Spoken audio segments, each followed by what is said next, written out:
I've got these notes I cribbed from Mohammed's notes. Thank you, Mohammed.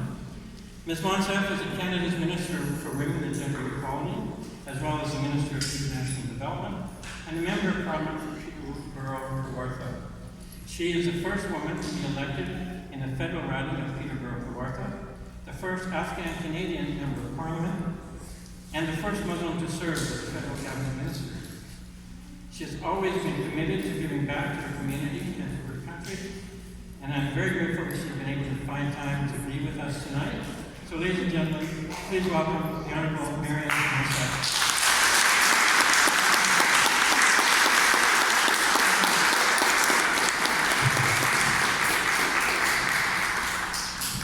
Thank you, Ron. Hello, everybody. Bonjour, Ani, Salam Alaikum. What a great privilege it is for me to be a guest here in Coquitlam on this traditional territory that so many Indigenous peoples have called home for generations upon generations. And to be here with my honorable colleague and friend, Ron McKinnon. I'm here today because in 55 days, Canada and Canadians have a really important choice to make. And this choice doesn't happen because a group of people outside your community have decided that they're going to do things a certain way and go ahead with it. This choice is yours to make. And it's a choice that you and your family members make. It's a choice that your neighbors make. It's a choice that is granted to you by the Charter of Rights and Freedoms because you are Canadians, and a Canadian is a Canadian is a Canadian. I'm here today. I'm here today in this sacred space. And maybe we'll walk a little bit. I'm here today in this sacred space of worship where my friend Ron has come and broken fast with you, has been part of the worship with you, where he's come and grieved with you when our sisters and brothers have been harmed, to ask you as friends and neighbors to mobilize and make sure that over the next 8 weeks you're working hard with a lot of heart on behalf of your country and your kids and your grandkids to make sure that this guy is returned to Ottawa. And it is a very real possibility. Elections are really about 3 things, right? They're about votes, they're about volunteers, and they're about dollars. So every single one of you here today can put a $20 bill in a hat that is going to be coming around. And that $20 at a time is actually how elections are fought in this country. Each of you have the capacity to fill out a form up there or provide us with your information and donate dollars to help support a campaign that means the difference between our country moving forward or sliding back. There's a red basket coming around, that's the hat I'm talking about. And each of you have the capacity through even an hour a week to inspire other people to vote. Because in this great country, elections are actually lost because people stay home, people who are eligible to vote. Now, I see there's a lot of diversity here. I see there are a lot of people here who are the heartbeats of the Liberal Party and have been working with campaigns like Ron's for a long time, and some people who even have put their own names on a ballot. I am so grateful to see you here. I'm grateful to Christine, who is Ron's wife, who is with us here today, for sharing Ron with us over the last 4 years. I have to tell you that your Member of Parliament, Ron McKinnon, is somebody who's been able to do something that very few people can do in politics. He's been able to bring together people across party lines and support them as we we were able to pass in the House of Commons a new law, the Good Samaritan's Law, so that people don't die without having support stations because they've overdosed. There's a lot said about getting women involved in politics, but what we don't always talk about is what helps us once we do get elected. And I gotta tell you, Ron's been one of those guys in Ottawa who's had my back, who's been there for me when I've had my tough days, and who's been there for me when we've had really good days. And he's been a really strong voice for you. I came here today because Ron needs your help, and actually that help is easy to do. I especially want to thank those parents who chose to bring their kids here today.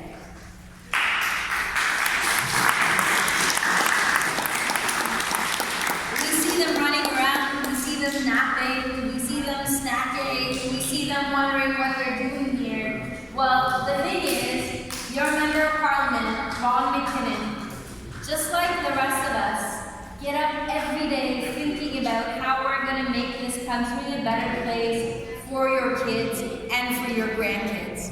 We've been able to lift 300,000 Canadian kids out of poverty. In 4 years, we've been able to cut child poverty rates by 40%.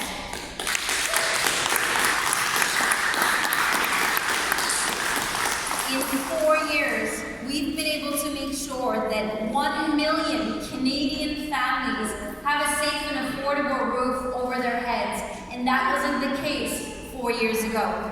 In 4 years, we've been able to ensure that 1 million jobs are created so that Canadians can provide their families with needs and also a dream day.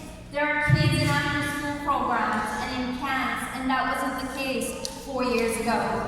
Our planet is changing. Rivers are rising, forests are burning, and we had for 10 years a government that denied climate change, a government that muzzled scientists, a government that muzzled women's organizations who were advocating on behalf of the most vulnerable. All of that has changed in just 4 years. We've been able to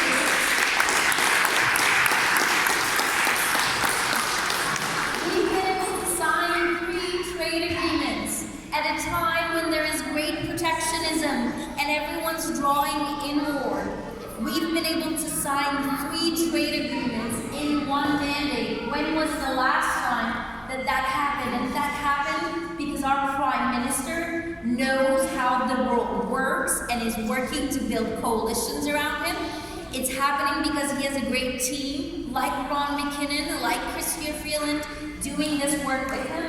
And it's happening because Canadians have had our back. During the NAFTA negotiation process, across all our differences, we united as one team, Team Canada, and our American colleagues saw that the government of Canada, led by Justin Trudeau, had the support of Canadians every single way, and that was our strongest bargaining chip. We were united, and the world saw, and the world is seeing that as economies decline, as neighbors are pitted against neighbors, as borders close, that Canada's economy has gone from being in a recession to a growing economy, and they want to know how we've done it. When Ron said the world is counting on us, when Ron said the world is watching us, there's a lot riding on this election, it is 100% true. I got elected despite all those identity boxes that I tick off. I got elected because a small group of people in my community saw that I could be their voice in Ottawa. And we went to synagogues, and we went to masjids, and we went to the newcomer communities, and we went to people's kitchens, and we went to their homes, and each person donated hours, made calls from their living rooms, came out and knocked doors with me, were able to get 5 of their friends to write checks for me. And especially for the Muslims, because we are here. Ron was there in the House of Commons when we saw what our conservative colleagues did when the word Islamophobia was mentioned. How many of you know Iqra Khalid? Could you raise your hands if you know that name? Iqra Khalid. Iqra Khalid is going to go down in history as a brave young woman in politics who stood up in the House of Commons, this Liberal MP from Ontario, and all she asked was that the House of Commons study the word Islamophobia and racism in Canada. Simple, right? What ensued was an onslaught of hate on social media. What ensued was great, what's the word? What's the polite word for what our conservative colleagues did? There is no polite word. Strong, heated opposition to even studying the word. Iqra took a lot of heat for us, and politics can hurt sometimes. But she did it because she knew that if we don't even want to accept the word, well, then we have a really big problem. The Prime Minister had her back, and we were able to secure over $40 million for an anti-racism strategy in Canada. How many of you have seen the Prime Minister's speech following what happened in New Zealand at Christchurch? How many of you saw that statement in the House of Commons? The Prime Minister has given a lot of great speeches. I have to say that was his best one. He got up in the House of Commons and he spoke to Canadians, but also to the international community. He said, I'm tired of saying, I'm sorry for your loss. He said, I'm tired of weeping. I'm tired of sending my condolences. This hate has to stop. And he called on the international community to come together and make it stop. And you know what happened next? The international leaders got together in Paris, France, and came up with a plan to stop this hate, online and offline, so that our communities can be safer. That's what's at stake this election. In 2015, there were forces that were pitting Canadian against Canadian, neighbor against neighbor. There are forces that were working to divide Canada, and this great country we all call home is not as strong as it can be when we're divided. Those forces didn't win during the last election because Canadians like you had our back and sent us to Ottawa. Well, 4 years later, those forces haven't gone away. In fact, they are stronger, they are more motivated, they are better organized, and yes, they are better financed, and they want to turn back the clock, and they want to roll back rights, and they want to return to the days where there was a question about whether a Canadian is a Canadian is a Canadian. We can't afford that. I know there are many people here who have left their homes to come to this country so that their kids and grandkids could have a better future. We have escaped persecution and oppression and those very same forces. We can't afford for those forces to take seed and have strong presence here in Canada. That's what's at stake this election. And you're part of that change. I'm looking at my sisters. I go to a lot of political events, and you know, our brothers are there, and they're strong, and they're representing, and they're involved in election campaigns. Our sisters, not so much yet. But you know what? You are the most powerful generation of Canadian women to have ever lived. And your Prime Minister is your #1 champion. And you have the most to gain this election, and you have the most to lose this election. So how are you going to make sure that every single one of your friends and neighbors and family members vote? To my brothers, who are also working really hard, how are you going to mobilize those who have yet to see themselves in Canadian politics get involved? All we're asking for is 2 months of your life in exchange for Canada's future. And that future is in really good hands with Justin Trudeau as the Prime Minister and Ron McKinnon as your Member of Parliament. And I humbly ask that you give this campaign everything you got so that we can continue the good work we've been doing together over the past 4 years. Thank you so much.